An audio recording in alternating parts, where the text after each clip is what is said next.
Hello friends, मैं हूं समीर। आप देख रहे हैं समाज खबरें हिंदी टीवी न्यूज़। जैसे कि आप जानते हैं कि ये न्यूज़ एजेंसी हमारे साथ कई चैनल्स के लोग जुड़े हुए हैं जो अलग अलग तरह की खबर चलाते हैं, और हमारे चैनल के साथ कई सौ पत्रकार भी जुड़े हुए हैं जो हर जगह से पत्रकारिता करते हैं। हम जनता से भी आह्वान करेंगे कि अगर उनके एरिया में कुछ भी गतिविधियाँ होती हैं या इलीगल कुछ उनके साथ होता है तो उस तरह की वीडियो बना के हमें दे सकते हैं, हम चलाएंगे हमारे चैनल पर। और हमारे साथ हम आपको बता दें कि कई एडवोकेट्स भी जुड़े हुए हैं जो आपकी समस्याओं को लेकर आपका निवारण करेंगे, आपकी समस्याओं को लीगल तरीके से सॉल्व भी करने की कोशिश करेंगे। तो चलते हैं आज की खबर की तरफ। विजन किया, इसका उद्देश्य क्या और क्या इस कार्यक्रम का किस तरह से आपको सोचा हुआ? तो भारतीय जनता पार्टी और साई प्रबोधन ट्रस्ट गत कई सालों से इस छाते वितरण का कार्यक्रम करते आ रही है। हम ये साल करीबन 6000 से ज्यादा छाते वरिष्ठ नागरिकों को दे रहे हैं।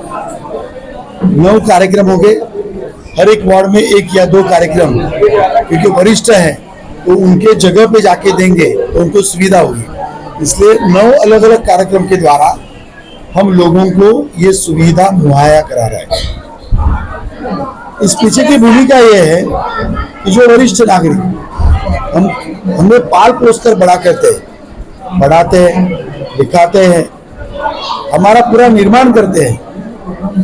आज इसमें से शायद कोई वरिष्ठ नागरिक डायरेक्टली हमारे माँ बाप नहीं है, लेकिन वो किसी न किसी के माँ बाप है, तो हमारे लिए वो माँ बाप के समान है। और इसीलिए उनके बारे में सोचना, उनको सुरक्षा कवच उपलब्ध करा देना, धूप बारिश से उनकी सुरक्षा के बारे में सोचना, यही हेतु ध्यान में रखकर ये छाता वितरण का कार्यक्रम हमारी भारतीय जनता पार्टी और साई प्रबोधन ट्रस्ट गत कई सालों से नियमित रूप से कर रही है। सर, अभी आपने कहा कि आप 9 कार्यक्रम किए, सुबह से कहां तक ये कार्यक्रम किया गया और ये जो छतरी वाटप की गई, कितने लोगों में ये छतरी वाटप किए गए? देखिए, टोटल 6000 लोगों तक जाएगा। आज का ये कार्यक्रम मैंने अभी का, आज सुबह से तीसरा कार्यक्रम है। कल एक कार्यक्रम हुआ तो करीबन 4 कार्यक्रम हो गए, और 4 कार्यक्रम में मिलके करीबन 2500 के ऊपर छाते बढ़ जाएंगे, उससे भी ज्यादा हो जाएंगे। 5 कार्यक्रम आने वाले 5 दिन में शाम को एक करके संडे तक हम पूरा करेंगे। विनोद शेलार जी, आपने अभी अपने स्पीच में कहा कि भारतीय जनता पार्टी का जो नगर सेवक है वो 40 साल से नहीं है। तो किस तरह से इस बार तैयारी चल रही है भारतीय जनता पार्टी की, जबकि चुनाव करीब है?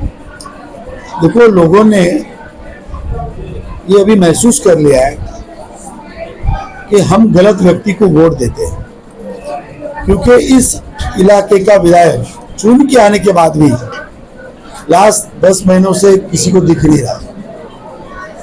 नगर सेवक की भी वही हालत है। 3 साल नगर सेवक का चुनाव नहीं हो गया तो शायद वो भी भूल गया कि मैं कभी नगर सेवक था, और इसीलिए लोगों ने मन बना लिया है गलत पार्टी के हम वोट देते हैं, और हमारी जिंदगी के 5 साल हम अपने आप के लिए उखाड़ लेते हैं। हमारे बच्चों के भविष्य के साथ हम खिलवाड़ करते हैं, और हम जब जनता में जाते हैं तो हम सब वो महसूस कर पा रहे हैं। और हमारे सभी कार्यकर्ता पदाधिकारियों ने ये अभी तय कर लिया है, मन बना लिया है कि अभी यहाँ पे परिवर्तन आएगा, और परिवर्तन की लहर इतनी जोरदार आएगी कि सिर्फ जीतना नहीं तो रिकॉर्ड वोट से जीतना, ये कीर्तिमान इस वार्ड में हम करके दिखाएंगे।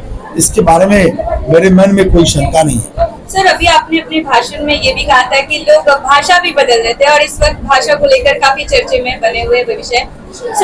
इस वक्त में एक हाल ही में बयान आया है बीजेपी पार्टी के नेता नितेश राणे जी का कि अगर आपको मराठी से प्रिय है तो आप मराठी में अजान दीजिए। इस पर आप क्या कहना चाहेंगे? देखो, ऐसा है, जिसको जो भाषा में बात करना है करो, हमें कोई आपत्ति नहीं। हम सभी भाषा को अपनी मानते हैं, लेकिन ये बात भी सच है, हम मुंबई में रहते, महाराष्ट्र में रहते, तो मराठी यहाँ की भाषा है, तो सबने सीखने का प्रयास करना चाहिए, और सीखना भी चाहिए। सीखने को टाइम लगता है, लगने दीजिए, लेकिन प्रयास कीजिए। लेकिन सबने इसी भाषा में बोलना चाहिए, ये किसी के ऊपर कंपलसरी नहीं हो सकता, लेकिन प्रयास जरूर करना है, क्योंकि जैसा देश वैसा वेश, ऐसा कहा जाता है। सर, ये तो आप ठीक है कि किसी किसी को थप्पड़ मार के सिखाया जाए, उससे अच्छा बेटर है कि कहीं कहीं क्लासेस खोला जाए, उसमें उसको मराठी भाषा सिखाया जाना चाहिए या उसको मार के सिखाना चाहिए। देखिए, हम में कहाँ तक सही है? हम दोनों जो एक्सट्रीम एक चीज का दोनों का विरोध करते हैं। किसी को मारकर और धमकी देकर आप सिखा नहीं सकते, वो तो टाइम में सीख लेगा, क्योंकि सीखना ये चीज है ना, ये अंतर मन से आती है। कोई जबरदस्ती से कोई चीज सीख नहीं सकता है, तो सीखना अंदर से सीखा जाता है। लेकिन ये भी जरूरी है कि मैं सीखूंगा ही नहीं, ये भी नहीं होना चाहिए।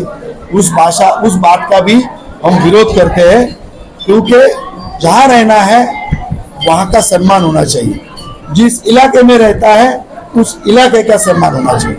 तो ये दोनों बातें हम सबने ध्यान में रखने की आवश्यकता है। सर, आप क्या कहना चाहेंगे आज के दिन को लेकर? वरिष्ठ नागरिकों को छाता वितरण किया गया, वरिष्ठ नागरिकों में जो छाता वितरण किया गया, इसका सुझाव कैसे आया? ये विगत कई वर्षों से सलाह जी के माध्यम से और साई प्रबोधन के ट्रस्ट से कार्यक्रम चल रहा है। कई बार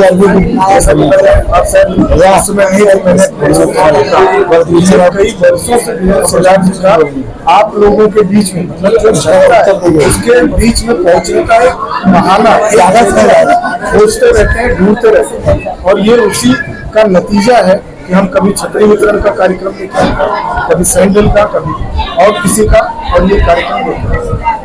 क्या आपका एनजीओ है और काम करने के लिए डोनेशन चाहिए, लेकिन 1280G सर्टिफिकेट नहीं होने की वजह से डोनेशन नहीं मिल पा रहा है? तो आप RTI SKK एजेंसी से संपर्क करें। RTI SKK एजेंसी से संपर्क करके 1280G सर्टिफिकेट बनवा सकते हैं। उठाएं फ़ोन और लगाएं कॉल